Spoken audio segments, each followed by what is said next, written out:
الحمد لله رب العالمين والصلاة والسلام على أشرف الأنبياء والمرسلين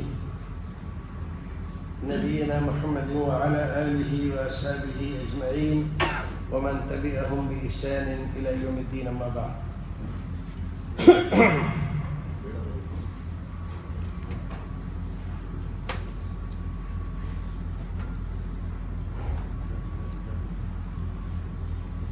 برادران اسلام دینی بھائیوں،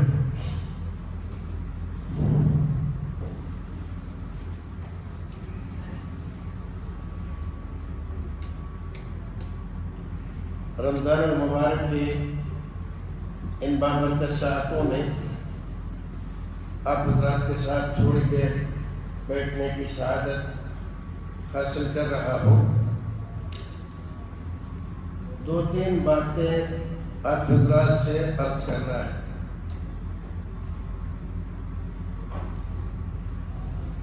قال اللہ تعالی یا ایھا الذین آمنوا اتقوا اللہ حق تقاته ولا تموتن الا وانتم مسلمون.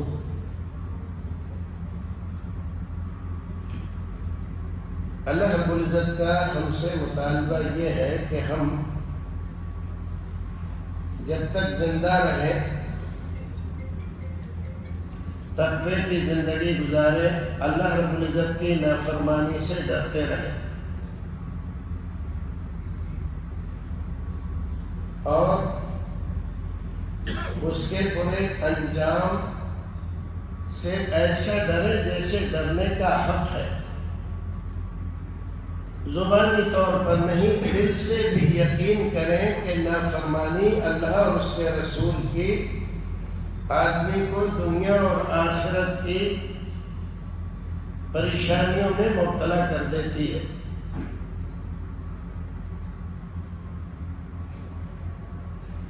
اور دوسری بات بتائی وَلَا تَمُوتُنَّ إِلَّا وَأَنْتُمْ مُسْلِمُونَ، اور اس بات کو یقینی بناؤ کہ جب موت کا فرشتہ ہمارے پاس آئے اللہ کا بلاوا لے کر کہ اب دنیا کی مدت ختم ہو گئی، اب چلو، تو اس وقت ہم ایمان کی حالت میں ہوں. یہ ضروری نہیں ہے کہ یہ بلاوا ہم کو ایک لمبی بیماری کے بعد آئے گا، اور یہ بھی ضروری نہیں ہے کہ گھر پر آئے گا، اور یہ بھی ضروری نہیں ہے کہ ہم اس وقت آرام سے ہوں گے تب آئے گا. یہ بلاوا کسی بھی وقت آ سکتا ہے، اچانک بھی، کہ ہمیں سمجھنے کا موقع ہی نہ ملے. اللہ رب العزت ہر مسلمان کو ایسی اچانک موت سے محفوظ رکھے. رسول اکرم نے ہمیں ایسی موت سے پناہ مانگنے کی دعا سکھائی ہے، وہ ہمیں بھی مانگنی چاہیے. اور یہ بھی ہو سکتا ہے کہ لمبی بیماری کے بعد آئے، اور یہ بھی ہو سکتا ہے کہ ہم کہیں سفر میں ہوں اور گنڈوں کی ایک بھیڑ ہمارے پیچھے پڑ جائے، اور ایسی حالت میں ہمارے ہوش و حواس قائم نہ رہے اور ہمیں ہوش ہی نہ رہے کلمہ پڑھنے کا، تو حالات بہت خطرناک ہیں، دشوار ہے، پریشانیوں سے گھرے ہوئے ہیں، مستقبل مخدوش ہے، اور مستقبل کی جو باتیں ہمارے ذہن میں آتی ہیں اللہ نہ کرے کہ وہ صحیح اور درست ہو. اللہ رب العزت اپنے فضل و کرم سے دشمنوں کی دشمنی اور شرارتیوں کی شرارت اور بدماشوں کی بدماشی کو انہی کے اندر اس کے برے انجام سے دوچار کرے. لیکن بھائیو، یہ حکم تو اللہ کا ہے وَلَا تَمُوتُنَّ إِلَّا وَأَنْتُمْ مُسْلِمُونَ، اس بات کو یقینی بناؤ کہ جب موت آئے تو تم مسلمان ہو۔ اب اس کے لیے میرے ذہن میں اس وقت 5 چیزیں ہیں جو میں آپ کے سامنے رکھنا چاہتا ہوں، اور اس فارمولے پر، ان نکات پر غور کریں، اور اگر اس کے مطابق چلتے رہیں، امید ہے حالات اچھے رہیں گے۔ اور میرا ہرگز یہ ماننا نہیں ہے کہ یہ کوئی آخری حل ہے، علماء کرام کے پاس اس کے علاوہ بھی بہت سارے حل ہوں گے اور باتیں ہوں گی۔ یہ میں نے اپنی سوچ سے ان باتوں کو جانا ہے تو میں آپ کے سامنے رکھنا چاہتا ہوں۔ سب سے پہلی بات توحید کی ہے کہ توحید کے بغیر اسلام کا کوئی مطلب ہی نہیں ہوتا۔ جو توحید باری تعالیٰ میں شک و شبہ کا مجرم ہے، اس میں گرفتار ہے، اس کی نماز، اس کا روزہ، اس کا حج، اس کی زکوٰۃ، یہ سب فضول ہے، کوئی مطلب نہیں۔ وہ 5 وقت کی نہیں، اگر 10 وقت کی بھی پڑھے تو اللہ رب العزت کی قبول نہیں ہوتی، جب تک کہ لا الہ ہو مؤمناً بہا قلبہ، پورے طریقے سے قبول نہ کرے اور دل کی گہرائیوں سے اس کو مان نہ لے۔ اس میں کچھ ہماری معلومات، کچھ ہمارا نفس، کچھ شیطان، کچھ باہر کے لوگ اگر شک و شبہ پیدا کرے تو ہمیں ایمان کی قوت سے اس کو دفع کرنا چاہیے۔ الحمدللہ رب العالمین، اس پوری بات پر یقین کرنا چاہیے۔ ہم اللہ کے لیے، اور اس کی ایک صفت ہے رب العالمین، اور رب کہتے ہیں اس ذات کو جو ہر ذی روح کی ضرورتیں پوری کرتا ہے اور رفتہ رفتہ اس کو اوج کمال تک پہنچاتا ہے۔ تو اس کو ہم اللہ بھی مانیں اور رب بھی مانیں۔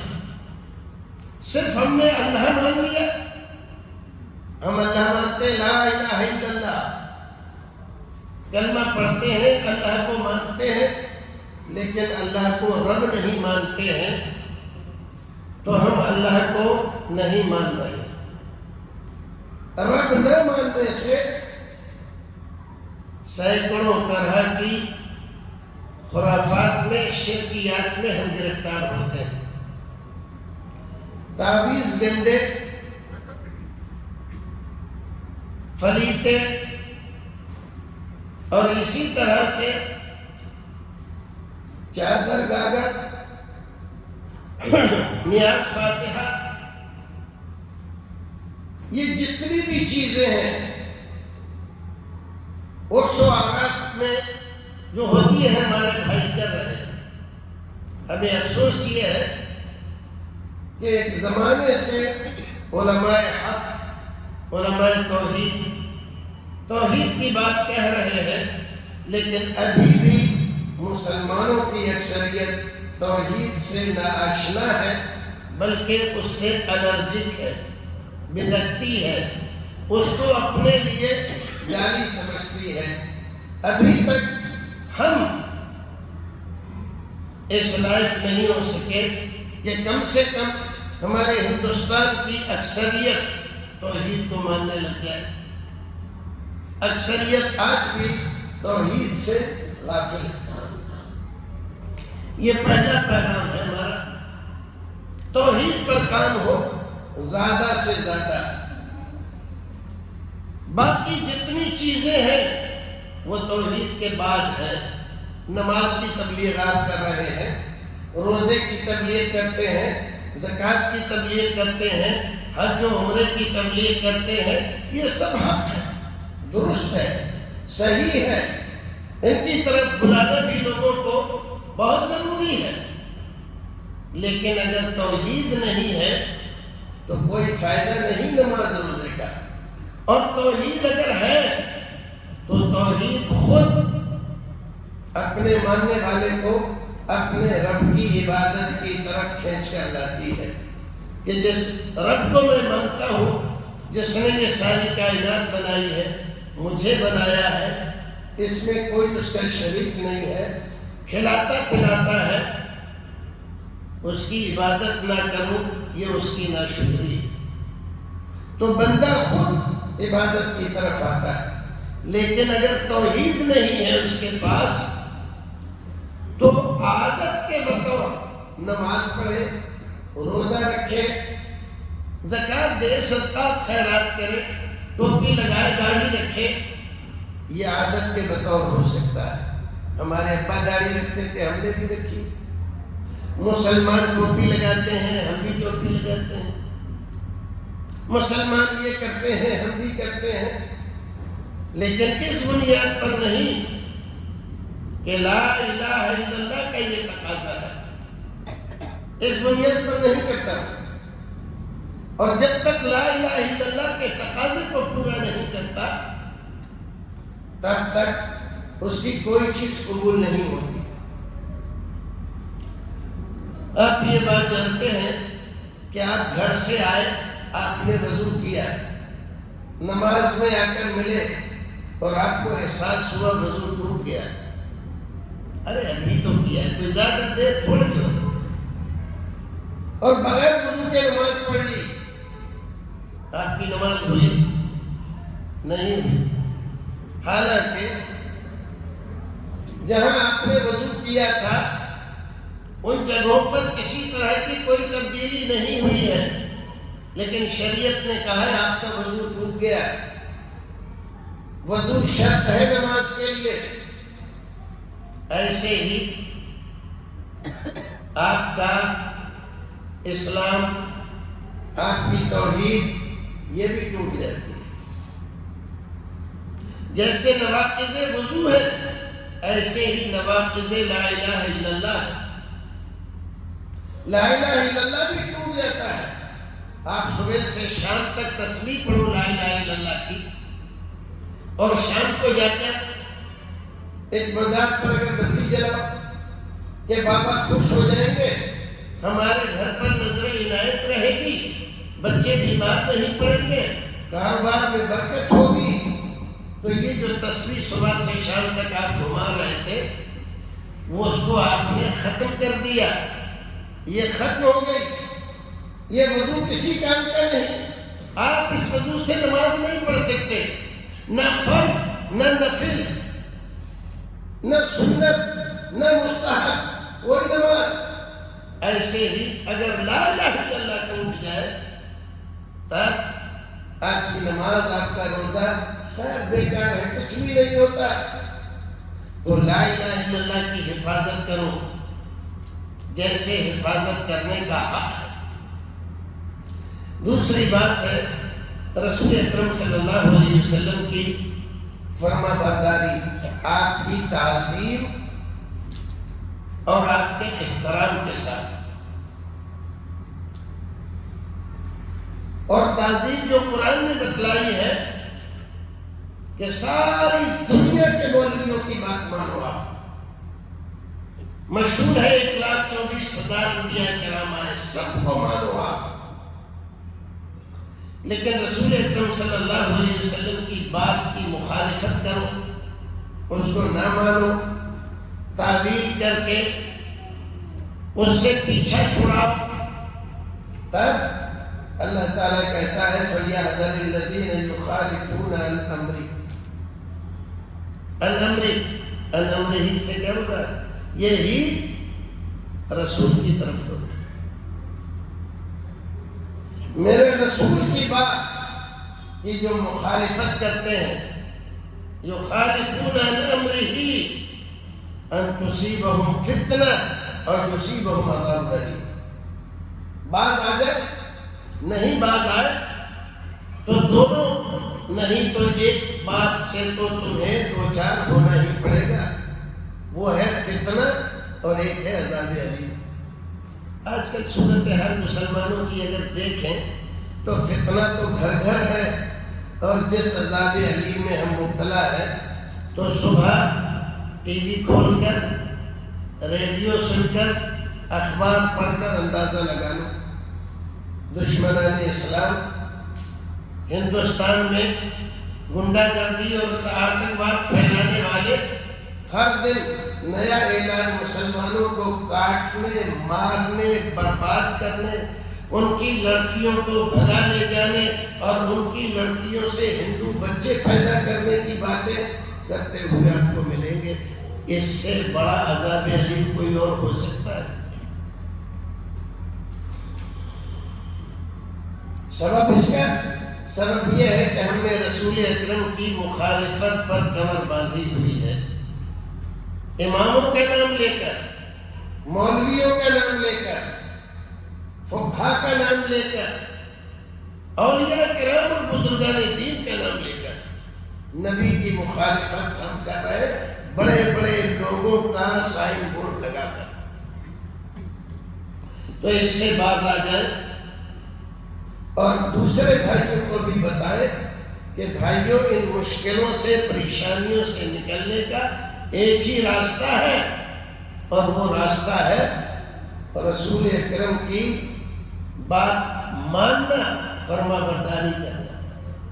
قرآن یہ بھی کہتا ہے وَمَنْ يُشَاقِقِ الرَّسُولَ مِنْ بَعْدِ مَا تَبَيَّنَ لَهُ الْهُدَىٰ وَيَتَّبِعْ غَيْرَ سَبِيلِ الْمُؤْمِنِينَ نُوَلِّهِ مَا تَوَلَّىٰ وَنُصْلِهِ جَهَنَّمَ وَسَاءَتْ مَصِيرًا۔ یہ پہلی آیت میں دنیا کا ذکر کیا گیا تھا کہ دنیا میں عذاب علیم اور فتنے میں مبتلا ہو جاؤ گے، اور یہاں آخرت کا ذکر کیا جا رہا ہے۔ تو دنیا میں بھی چین نہیں ملے گا، آخرت میں بھی چین نہیں ملے گا اگر رسول کی مخالفت کرو گے۔ باقی کسی کا ذکر نہیں، کسی کی بھی آپ کر دیں وہ اللہ رب العزت معاف کر سکتا ہے، اور اس کے نتائج آپ کو دنیا و آخرت میں تباہ و برباد کریں، ایسا نہیں ہو سکتا۔ تیسری بات ہے، بھائیو عزیزو، آپ توحید کو جانتے ہو اور سنت کو پہچانتے ہو، اس کی عظمت بھی آپ کے دل میں ہے، تو آپ کے اوپر ذمہ داری بھی زیادہ ہے۔ جو بھائی ہمارے نہیں جانتے، انجانے میں باپ دادا سے جو ٹھرا چلا آ رہا ہے اس کو فالو کر رہے بیچارے، ان کو قرآن پڑھنے نہیں دیتے، مولوی کہتے ہیں سمجھنے والے سمجھ گئے، اب کون سمجھ سکتا؟ قرآن نہیں سمجھ سکتے، لہذا مت پڑھو۔ سنت سمجھنے نہیں دیتے، ہم کیا سمجھ سکتے ہیں، وہ تو فلاں صاحب نے سمجھا۔ تو قرآن حدیث سے ان کو غافل کر دیا۔ اب ذمہ داری تمہاری ہے، وہ سو رہے ہیں، تم انہیں بیدار کرو۔ تم جاگے ہوئے ہو، سوتے ہوئے کو نہیں کہا جاتا ہے کہ وہ کسی اور کو بیدار کرے۔ تم جاگ رہے ہو تو تمہاری ذمہ داری ہے کہ جو سو رہے ہیں ان کو جگاؤ۔ تمہارے پاس اوریجنل مال ہے، خالص، تو یہ خالص مال کو اپنی حد تک لے کر مت بیٹھو، اور یہ مت سمجھو کہ بس ہم کلمات پڑھ رہے ہیں، ہم تو توحید پر ہیں اور سنت کو مانتے ہیں، دوسرے لوگ کیا کر رہے ہیں ہمیں اس سے کیا لینا۔ اگر یہ سوچتے ہو تو بچو گے نہیں، پکڑے جاؤ گے۔ امر بالمعروف اور نہی عن المنکر اسلام کا فریضہ ہے، اور اس میں سب لوگ، سب سے زیادہ عالم، اس کے بعد عہدے دار، ذمہ دار، باقی مالدار، جیدار، جتنے لوگ ہیں اپنے اپنے حیثیت سے ذمہ دار ہیں۔ اور ہر ایک کو یہ فریضہ انجام دینا ہے۔ کیوں خام خواہ ایسی باتیں کرتے ہو؟ توحید کی بات کرتے ہو، لوگوں سے لڑائی ہو جاتی ہے، جھگڑا ہو جاتا ہے، گالی گلوچ ہوتا ہے، مار پٹائی کر دیتے ہیں، کیوں خام خواہ پنگے کھڑے کرتے ہو گے؟ آج کل ہماری صفوں میں کچھ ایسے لوگ پیدا ہو گئے، یہ لوگ وہ ہیں کہ خود تو ڈوبے ہیں صنم، تم کو بھی نہ ڈوبیں گے، ان کی بات میں مت آؤ۔ تم عافیت چاہتے ہو تو توحید کی بات کہتے رہو، پریشانی آتی ہے تو خندہ پیشانی سے برداشت کرو۔ یہ کہہ لینا کہ لا یضرکم من ضل اذا اهتدیتم، اگر تم ہدایت پر ہو تو دوسرے لوگوں کی گمراہی تمہارے اوپر کوئی اثر نہیں کرے گی، یہ ٹھیک نہیں ہے، اور اس آیت کریمہ کا یہ مطلب نہیں۔ جب رسول اکرم نے تکلیفیں اٹھائی، صحابہ کرام نے اٹھائی، بزرگان دین نے اٹھائی، مارے کھائی، وطن چھوڑا، مال، زمین جائیداد، اپنے بچے، یہ سب چھوڑنے پڑے، لیکن دین کی دعوت کو نہیں چھوڑا، تب ان کے درجے اور مرتبے یہ ہوئے کہ ان کا نام عزت و احترام سے ہم لیتے ہیں۔ تو آپ اس راستے سے پیچھے جا کر کہاں عافیت کے راستہ تلاش کر رہے ہو؟ دنیا کے معاملے میں ہم دیکھتے ہیں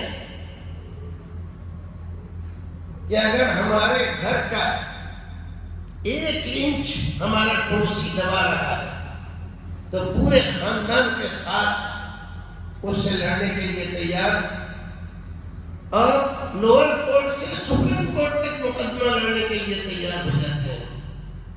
ہماری مسجد اور ہمارا مدرسہ اگر دوسرے لوگ قبضہ کر رہے ہیں تو سب لوگ عافیت کی تلاش میں اپنے اپنے گھر میں بیٹھ جاتے ہیں۔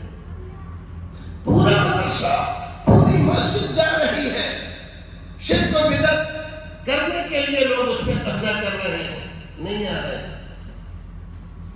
ارے کیوں جھگڑا کرتے ہو؟ دوسری بنا لیں گے۔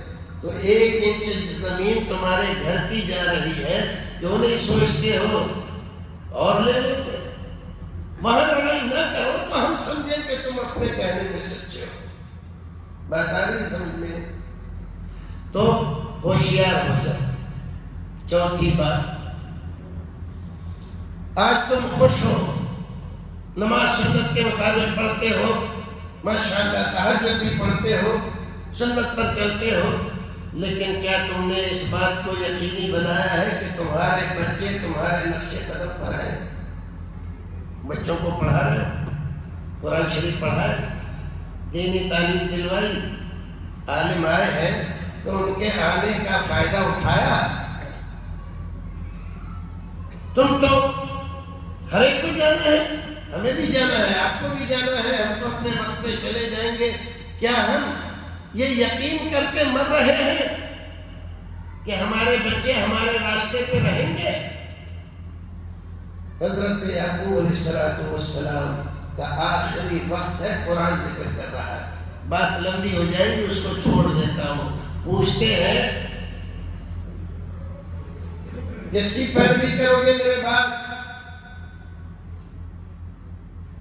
تو بچے جواب دیتے ہیں الہ کا و الہ آبائک ابراہیم و اسحاق۔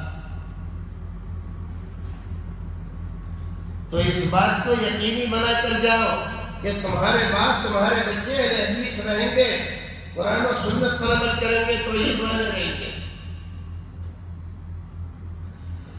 5ویں بات ہے کہ اللہ کے واسطے علماء کرام کا احترام کرو۔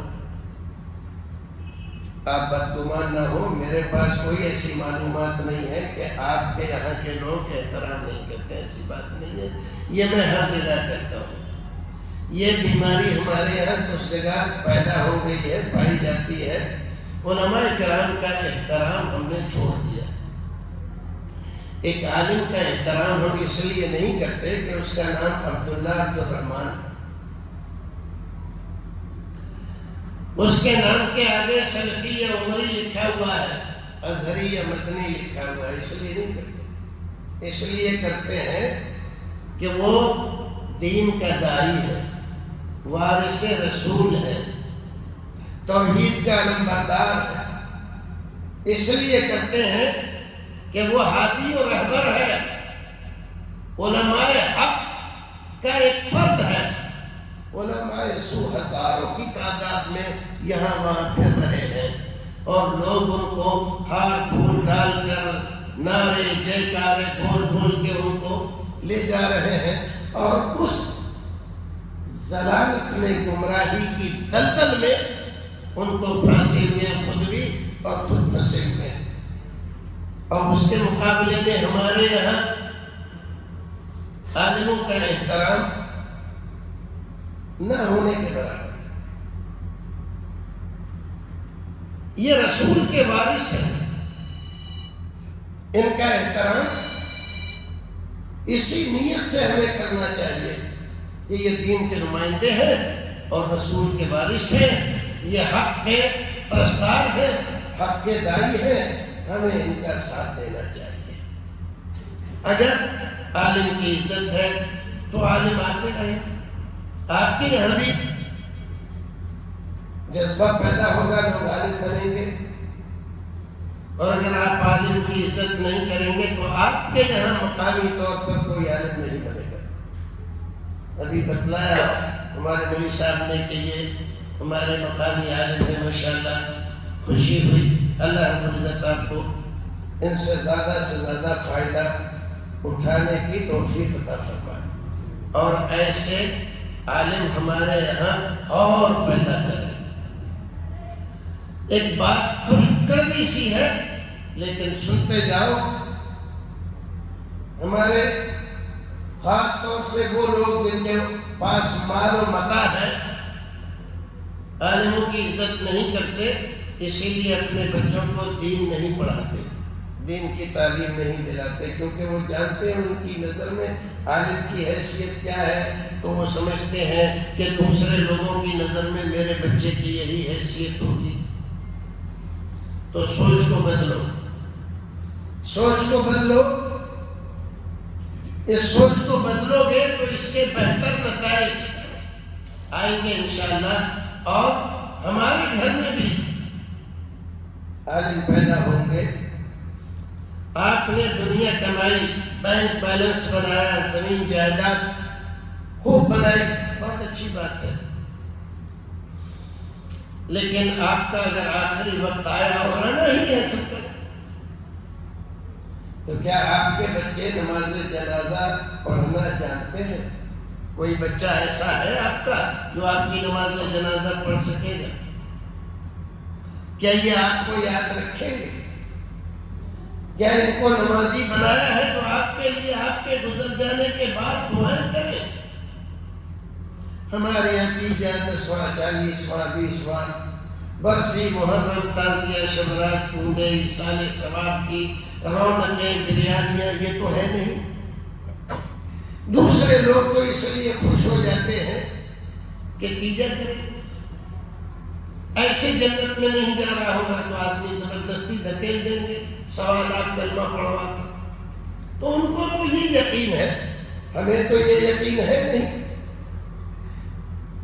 تو ہم نے کیا تیاری کی ہے کہ ہمارے بعد ہمارے بچے ہمارے لیے کام آتے رہے؟ کرنا چاہیے نا ہمیں کچھ دیا. یہ بچے ہمارے لیے دعا کرتے رہے. رسول اکرم نے بتلایا ہے کہ مرنے کے بعد 3 ہی چیزیں کام آتی ہیں: صدقۃ جاریہ، او علم ينتفع به، او ولد صالح يدعو له. نیک اولاد ہو جو اپنے باپ کے گزر جانے کے بعد اس کے لیے دعا کرتی ہے. تو ان 3 چیزوں میں سے کون سی چیز آپ نے تیار کی ہے؟ کوئی صدقہ جاریہ چھوڑا ہے، مسجد بنوائی، مدرسہ بنوایا، کوئی سرائے، کوئی کتب خانہ، کوئی رفاہ عام کا کوئی کام نہیں کیا. تو علم کی کوئی چیز چھوڑی ہے؟ وہ بھی نہیں چھوڑی. تو بچوں کو نیک بنایا ہے، نمازی بنایا ہے، وہ بھی نہیں ہے. تو افسوس ہے آپ کی زندگی پر. ابھی وقت ہے، ابھی کچھ کر سکتے ہو، سدھر جاؤ، ورنہ کل بہت دیر ہو جائے گی تو اس وقت کہو گے رب لولا اخرتنی الی اجل قریب فاصدق واکن من الصالحین۔ اللہ تھوڑی سی مہلت دے دے، اللہ پوچھے گا کیا کرو گے؟ کہ جو کچھ مال کمایا ہے سب تیرے راستے میں صدقہ کر دوں گا اور تیرے پاس آؤں گا تو صالح اور نیک بن کر آؤں گا۔ تو اللہ کیا کہے گا کہ اللہ ایسا نہیں ہو سکتا، تو وقت آ گیا۔ انہا کلمۃ ہوا قائلھا، ایسی باتیں تو تو نے بہت بار کی ہیں، تھوڑے دن نبھاتا ہے اور پھر وہی رفتار بے ڈنگی جو پہلے تھی چھوڑ دی۔ تو اس سے پہلے کہ یہ وقت آئے سدھر جاؤ اور اپنی زندگی کو اور زندگی کے بعد کی زندگی کو بہتر بنانے کے لیے کچھ کر جاؤ۔ اللہ رب العزت ہمیں اور آپ پر عمل کرنے کی توفیق عطا فرمائے اور ہمارے اس بیٹھنے کو پروردگار قبول کرے، اور اللہ رب العزت ہماری مسجدوں کو، مدرسوں کو آباد رکھے، علماء کو شاد رکھے اور ہماری اولاد کو اپنا فرما بردار بھی بنائے اور ہمارا فرما بردار بھی بنائے۔ وآخر دعوانا الحمدللہ۔